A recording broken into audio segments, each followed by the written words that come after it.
ఒక ప్రశాంతమైన పల్లెటూరిలో ఒక రాత్రివేళ ఆకాశం ముదురు నీలి సముద్రంలా విశాలంగా విస్తరించియుంది.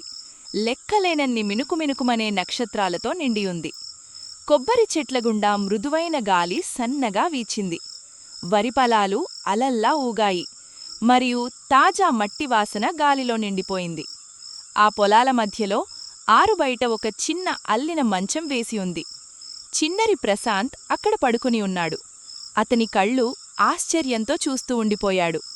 పైన ప్రకాశిస్తున్న చంద్రుణ్ణి చూస్తున్నాడు. అతని పక్కన అమ్మమ్మ కూర్చుని ఉంది. ఆమె వెండి జుట్టు గాలికి మెల్లగా నాట్యం చేస్తోంది.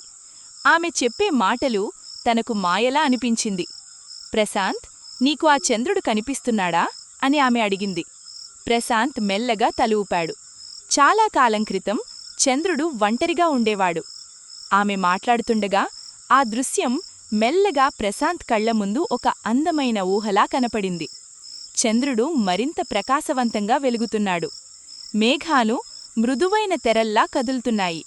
ఒక వంతరి చంద్రుడు ఆకాశంలో తేలుతున్నాడు. ఒక స్నేహితుడి కోసం వెతుకుతున్నాడు. క్రింద చీకటి పొలాల్లో ఒక చిన్న మినుగురు పురుగు ధైర్యంగా మెరుస్తోంది.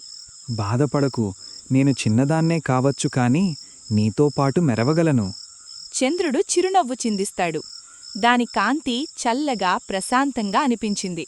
మరియు ఇద్దరూ కలిసి రాత్రంతా ప్రకాశిస్తూ ఉన్నారు. గాలి చల్లబడుతుంది. చిన్న మినుగురు పురుగులు మెల్లగా పాడుతూ గాలిలో తిరుగుతూ ఉన్నాయి. చిన్నరి ప్రశాంత్ చిరునవ్వు నవ్వాడు. అతని కళ్ళు మెల్లగా నిద్రలోకి జారుకున్నాయి. అమ్మమ్మా, చిన్న వెలుతురు కూడా ముఖ్యమైనది కదా? అవును ప్రశాంత్, చీకటిలో చిన్న వెలుతురు కూడా పెద్ద కాంతిని తీసుకురాగలదు.